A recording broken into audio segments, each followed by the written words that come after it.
Susan, this is your state. You're on the ground there. What do Michigan voters want to hear most? Well, in the Democratic primary, I think people are focused on kitchen table economic issues, especially working class and middle class people who feel like they've been left behind, even with all the prosperity. Women's issues are very important. Women were very decisive here in 2018 on the Democratic side. And as far as the NAACP convention goes, issues of racial justice will obviously be first and foremost. And, you know, we do have a huge contingent of African-American voters that are decisive in the Democratic primary. Basil, Joe Biden is going to be at the convention. We know what a massive lead he has among African-American voters. Do you see that support going anywhere? Not anytime soon. You know, he did very well after the last debate with the Kamala Harris dust-up because he started to own more of his relationship with Barack Obama. That helps a lot because that's why a lot of African-American voters are with him and will stay with him for quite some time. He's in front. He will be in front at the NAACP conference, a group, we talked about it in our earlier segment, educated voters, very educated voters and activists. So I want him and other candidates to lay into some more policy, particularly after an article last week that black home ownership is at the lowest level it's ever been in this country. And so I do think some policy is going to be really important. But for Joe Biden, he's really got to lean in to that relationship with Barack Obama as a chief defender of the president when he was being attacked racially and otherwise.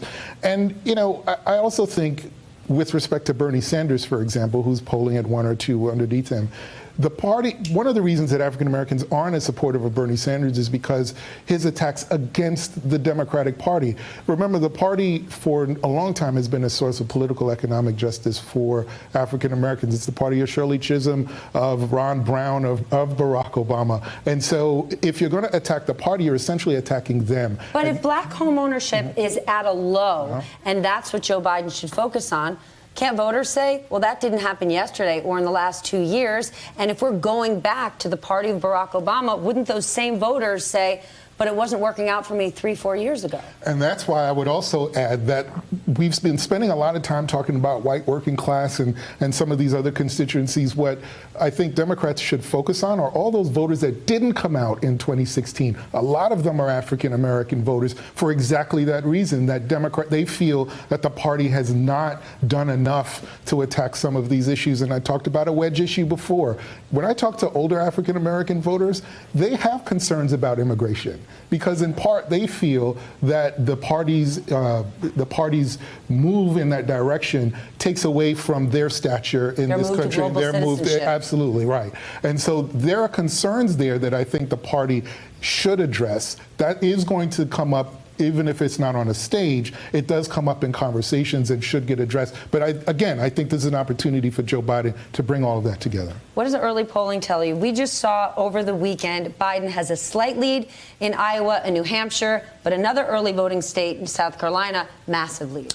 Look, he has signs of life, certainly. He's still in the driver's seat, but there's others that are gaining on him. As we saw, Pete Buttigieg raised a massive amount of money, more than Joe Biden, more than Bernie Sanders. Kamala obviously bested him in a debate. There's a debate next week. He cannot turn in another performance like he did in the past. And Basil, you know, I think Joe Biden famously mocked Rudy Giuliani in 2008. He said everything that comes out of Rudy's mouth is a noun, a verb, and 9/11. I think he runs the risk of having a noun, a verb, and Barack Obama in everything he says. Hey there, I'm Chris Hayes from MSNBC. Thanks for watching MSNBC on YouTube. If you want to keep up to date with the videos we're putting out, you can click subscribe just below me or click over on this list to see lots of other great videos.